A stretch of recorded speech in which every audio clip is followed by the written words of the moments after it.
여러분 안녕하세요. 한국금거래소TV 금알람의 송종길입니다. 금투자 열풍, 광풍이 있었는데요. 한국금거래소 전국 가맹점을 통해서 주문했던 물량 2월 전체를 놓고 보니까 1톤 정도 되더라고요. 지금 현재 800kg 정도는 고객들 품으로 갔고요. 한 200kg 정도가 3월 첫 주 정도 되면 어느 정도 해소될 걸로 보여집니다. 물동량 주문이 늘어나서 저희들이 최대한 대응을 해드렸는데도 불구하고 평상시보다 2배, 3배 납기가 지연된 점 다시 한번 죄송하다는 사과 말씀드리고요. 앞으로도 한국금거래소는 자회사인 FTC, 그 다음에 본사 제조 현장의 캐파를 늘려서 현재와 같이 물량이 폭주했을 때 최대한 납기를 단축시킬 수 있도록 개선 활동을 전개해 나가도록 하겠습니다. 2025년 2월 28일 금요일입니다. 10시 10분 기준 환율은 1,455원을 보였고요. 금 국제가는 온스당 2,800불대, 그람당 기준가는 13만 5천원, 돈당 가격은 50만 6천원 보였습니다.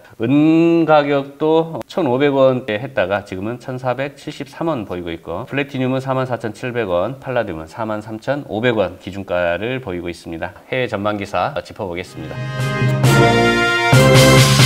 금 국제가는 차익 실현 매물이 증가되고 미국 달러가 일시 상승하면서 다소 주춤한 모양새를 보이고 있고요. 키코발 뉴스에서는 금값이 여전히 온스당 3,000달러 목표 달성이 유효하고 최근 가격이 하락했음에도 불구하고 금에 대한 수요는 여전히 강세로 보고 있고요. 부자 아빠 가난한 아빠 저자죠. 로버트 키오사키는 은값이 올해 최소 70달러까지 온수당 갈 것이라고 합니다. 지금 그람당 기준가가 은값이 1,470원인데 70불이 가게 되면 현재 환율 대비했을 때 3,270원 그람당 간다는 의미고요. 지금보다 2배 이상 상승할 수 있다라고 보고 있습니다. 어떤 내용인지 짚어보면 은이 현재 최고의 투자기라고 말하고 있는데요. 금은 3,000달러를 돌파할 수 있지만 은은 폭발적인 이익을 위해 주시해야 할 자산이라고 제안을 했는데요. 당분간 포트폴리오에서 은 비중을 늘릴 필요가 있고 금 가격이 3,000달러를 돌파하면 본격적인 은 상승 랠리가 나타날 것으로 보여진답니다.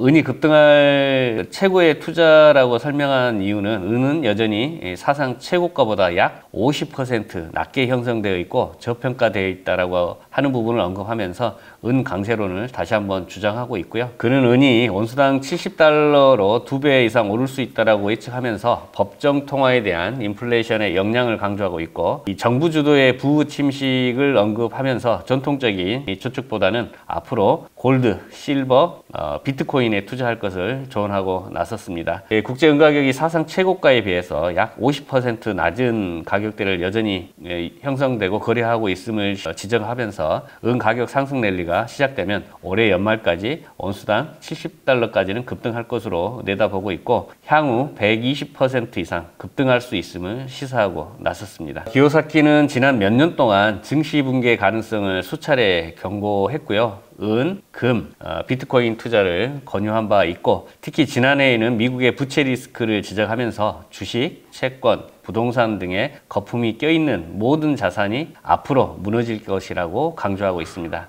해서 골드, 실버, 비트코인이 앞으로는 투자처라고 강조하고 있는 그런 신문 기사가 되겠습니다. 금값이 다소 하향 압박을 받을 수 있는 그런 내용이 될 수 있겠습니다. 중국이 1월 홍콩을 통한 금 수입이 3년 만에 최저치를 기록했답니다. 첫 번째가 이제 금값이 급등한 이유도 있겠지만 두 번째는 중국 내부 경제 상황이 만만치 않는 것 같습니다. 이 중국 경제는 다양한 도전 과제에 직면해 있고요. 특히 부동산 시장에 관련된 문제, 작년부터 많은 부동산 업체가 부도가 났었죠. 다음은 중국 정부의 금리에 대한 조정을 통한 경제를 부양하려고 했지만 여전히 경제 성장률이 둔화되고 있고요. 이 중국에서의 소비자 신뢰도 감소는 금 수요를 더욱 낮추는 원인 중에 하나로 작용한다고 설명하고 있어요. 중국의 금 수입 감소와 더불어서 인도에서의 금 수입도 급감할 것으로 보고 있고요. 인도는 중국에 이어 세계 두 번째로 큰 금 소비국으로서 인도의 금 수입이 급감하면 글로벌 금 시장에 큰 영향을 미칠 것으로 보고 있고 2024년 2월 인도의 금 수입은 지난해 같은 기간에 비해서 85% 감소했다라고 합니다.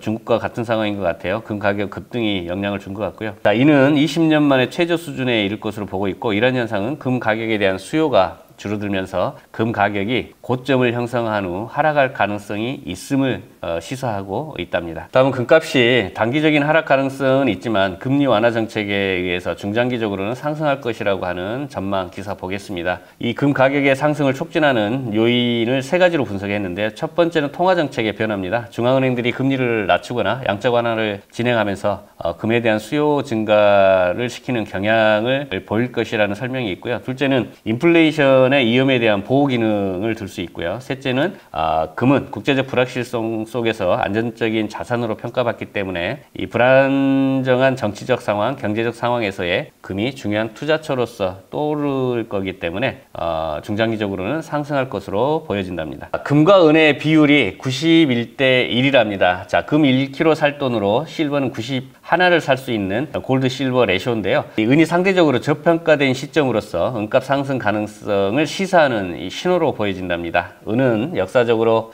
금에 비해 변동성이 크고 상대적으로 낮은 가치를 유지해 왔고요. 1980년 은 가격이 거의 50불에 가까운 온수당 49.95불을 했고요. 이때 최고치를 기록했죠. 이때 헌트 형제가 시장을 장악하려는 시도로 인해서 인위적인 가격이라고는 할 수 있겠지만, 그 이후로 은 가격은 20년간 하락세를 보였고 2001년 9월에는 4.1불 정도를 했습니다. 이때 투자하신 분들은 정말 대박이겠네요. 그 이후로 은 가격은 급등했고요. 2011년에 다시 한번 온수당 48.7달러까지는 상승을 했고요.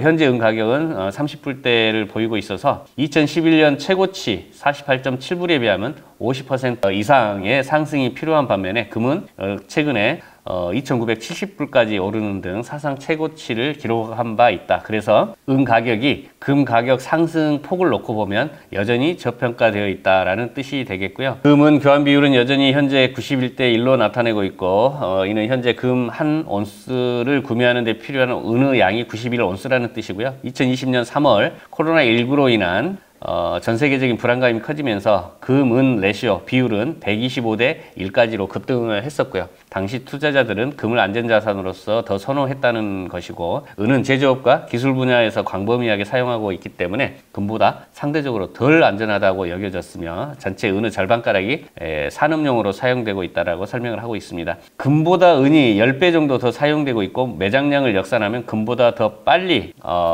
고갈될 수 있다는 점은 앞선 영상에서 누차 반복적으로 말씀드린 바가 있습니다. 미 정부 효율성 부서 도지는 포트녹스 금고에 4,583톤, 우리나라 돈으로 620조 원에 상당하는 금 보유량에 대해서 감사를 하겠답니다. 켄터키주 루이빌 남쪽 육군기지 인근에 위치한 포트녹스는 미 재무부 산하 금 보유고로서 현재 1억 4,730만 온스, 약 4,583톤의 금이 보관되어 있는데요. 이 금을 미국 정부 전체 금 보유량의 절반 정도 해당이 되는데, 현재 시가로 620조 원에 달하고요. 이에 대해서 재무부는 금 가치를 온수당 42.22달러로 기록하고 있지만, 지금 현재 가치로 재평가를 해야 되겠다라는 목소리를 제기하고 있고요. 미국의 스콧 베센트 재무장관은 이날 초 미국 국민을 위해 미국 대차대조표의 자산 측면을 현금화할 것이라고 말하면서 금 보유고에 대한 재평가 가능성에 대한 추측을 불러일으켰고, 이 발언 이후에 금 보유고의 재평가를 의미하는 것이 아니라고 또 해명을 하고 있는데요. 실사를 하겠다는 건지 안 하겠다는 건지는 잘 모르겠습니다만, 아무튼 그 미국이 부채가 36조 달러가 넘어선 거에 대한 것에 실물자산 금을 반영을 해서 어느 정도 상쇄를 해보려고 하는 그런 움직임으로 보여집니다. 다음은 미 경제지표 부진 등으로 미국 경기 전망에 대한 불확실성 속에서 스태그플레이션, 경기 침체와 물가 상승이 동반되는 거죠. 이런 우려가 고조되고 있답니다. 그 이후로는 지속적인 인플레이션, 최근 발표된 2025년 초에 소비자 물가지수 상승률은 3%에 달하고 있고요. 2008년 금융위기 이후에 평균적인 수준보다는 여전히 높은 수치이고, 1970년대의 최고 12%의 인플레이션보다는 낮지만 여전히 경제에 큰 부담을 주는 수준이라고 합니다. 경제성장 둔화인데요. 트럼프 대통령은 동맹국 및 경쟁국들과의 무역 전쟁을 통해서 세계 경제의 불확실성을 키웠고, 이는 기업들의 투자 결정을 어렵게 만들 것이기 때문에 경제 성장이 둔화가 될 것을 우려하고 있고요. 다음은 고용시장의 우려입니다. 무역 전쟁과 같은 경제의 불확실성은 기업들이 인력 감축을 결단하게 만들 수 있고요. 그로 인해서 미국의 고용시장의 강점이 악화될 것으로 보여진답니다. 다음은 연준에 대한 도전인데요. 이 트럼프 대통령은 연준의 독립성을 침해하려고 여러 번 시도를 해왔고, 금리를 낮춰서 경제 성장을 촉진하라고 요구하기도 했고요. 이는 연준의 인플레이션 억제 노력을 방해할 수 있고, 금리를 낮추면 단기적으로는 경제가 활성화될 수 있지만 장기적으로는 인플레이션을 악화시킬 수 있을 것으로 보여지고 있고, 이 시장은 연준이 정치적인 압력에 굴복을 해서 그 신뢰성을 잃을 것이라고 하는 부분에 대해서 우려감을 나타내고 있고요. 다음은 무역 전쟁과 관세의 부작용입니다. 미국으로의 수출에 대한 보복 관세는 미국 기업들에게 부담을 주고 새로운 투자와 일자리 창출에 악영향, 그 다음에 구매력 감소와 악순환을 초래할 것으로 예상이 된답니다. 다음은 정치적 혼란 속에서의 해결책이 부재 중인 것도 문제고요. 결론적으로는 스태그플레이션은 미국 경제에 심각한 위협으로 작용될 것으로 보고 있답니다. 지난번 영상에서 시장이 과열되어 있으니까 금값이 정체 답보 시기에 투자를 고려해 보시라고 권장을 드렸었는데요. 현재는 금값이 2,900불을 넘어섰다가 다시 2,900불 밑으로 형성되어 가고 있습니다. 3월 첫째 주가 지나면 국내 시장의 과열 현상도 좀 어느 정도 안정될 것으로 보여지기 때문에 시기적인 부분을 고려하시는 고객분들은 이 점 참조하시기 바랍니다. 자, 3일 연휴가 다시 할게. 3일 연휴가 예정되어 있습니다. 기온도 포근하다라고 날씨 예보를 봤었는데요. 가족분들과 행복한 시간 보내시기 바랍니다. 오늘 방송 이만 마치겠습니다.